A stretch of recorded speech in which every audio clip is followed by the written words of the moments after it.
আগের পার্টে আমরা দেখেছিলাম যে জাবুজা মারা গেছে এবং সাসকেরও জ্ঞান ফিরে আসে। আর এটা দেখার পরে সাকুরা সাসকেকে জড়িয়ে ধরে। সাসকে উঠে বলে যে নারুতোর কি অবস্থা, আর ওই মাস্কওয়ালা লোকটা কই। সাকুরা বলে যে ওই মাস্কওয়ালা লোকটা মারা গেছে।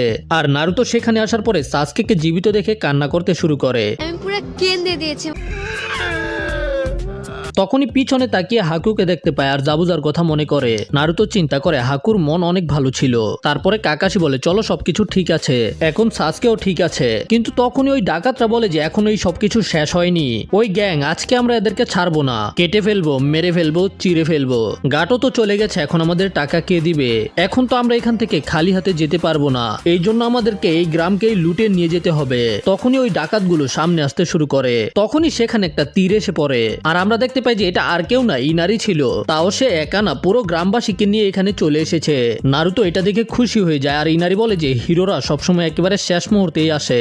তারপরে নারুতো শ্যাডো ক্লোন জুৎসুর ব্যবহার করে। এটার দেখা দেখি কাকাশিও তখন নিজের শ্যাডো ক্লোন জুৎসুর ব্যবহার করে। আর ওই ডাকাতরা কাকাশির এতগুলো শ্যাডো ক্লোন দেখে অনেক বেশি ভয় পেয়ে যায়, যেটা দেখে তারা এখান থেকে ল্যাজ গুটিয়ে পালাতে শুরু করে। কাকাশি জাবুজার কাছে যায় আর জাবুজা কাকাশিকে বলে যে কাকাশি আমাকে একটা সাহায্য করো, আমি শেষবারের মতো হাকুর চেহারা দেখতে চাই, আমাকে হাকুর কাছে নিয়ে যাও। কাকাশি নিজের চোখ ডেকে ফেলে আর জাবুজাকে উঠিয়ে হাকুর কাছে নিয়ে যায়। ঠিক তখনই সেখানে তুষার পড়তে শুরু করে, যেটা দেখে সেখানে থাকা লোকেরা অনেক বেশি অবাক হয়ে যায়। আর জাবুজা হাকুকে বলে যে তুমি সবসময় আমার সাথে ছিলে, আর এখন আমি শুধু এটাই করতে পারবো যে শেষ মুহূর্তে এসে তোমার সাথে মরতে পারবো। কিন্তু হয়তো আমি সেখানে যেতে পারবো না, তুমি যেখানে যাচ্ছ হয়তো আমাকে জাহান্নামে পাঠানো হবে। আর তারপরে টিম 7 মানে নারুতোর টিম, তারা এখন লিভ ভিলেজের মধ্যে ফিরে যাবে। আর সকল গ্রামবাসীরা ওদেরকে বিদায় দেওয়ার জন্য ব্রিজ পর্যন্ত এসেছে। আর ইনারি নারুতোকে জিজ্ঞাসা করে তুমি আবার ফিরে আসবে তো?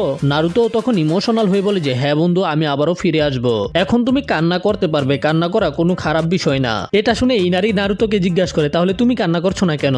এতে নারুতো বলে যে না, তুমি আগে কান্না করে দেখাও। আর এরপরে এদের দুজনের ওভার অ্যাক্টিং শুরু হয়ে যায় আর এরা জোর করে কান্না করতে শুরু করে।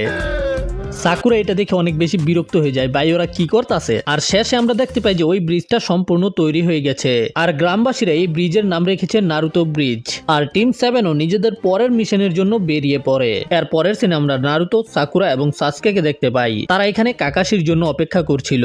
আর নারুতো এবং সাসকে একে অপরের দিকে তাকিয়েছিল যেন ওরা একজন আরেকজনকে গিলে ফেলবে। সাকুরা এটা দেখে বিরক্ত হয়ে যায়, ওরা কি রে ভাই সবসময় খালি লড়াই করতে থাকে। ঠিক তখনই কাকাশি সেখানে চলে আসে। আর কাকাশির সেখানে আসতেই নারুতো এবং সাকুরা কাকাশির উপরে রেগে যায়। আর নারুতো নিজের পরের মিশনের জন্য অনেক বেশি এক্সাইটেড ছিল, কিন্তু আবারও সাসকের দিকে তাকিয়ে রাগ দেখাতে শুরু করে। আর কল্পনা করতে শুরু করে যে ওদের পরের মিশনের মধ্যে কেউ সাসকের উপরে কুনাই দিয়ে হামলা করে দিবে। আর তখন নারুতো হিরোর মতো সাসকেকে বাঁচাবে। কিন্তু এর পরের মিশনে আমরা দেখতে পাই যে এদেরকে তো নদী থেকে ময়লা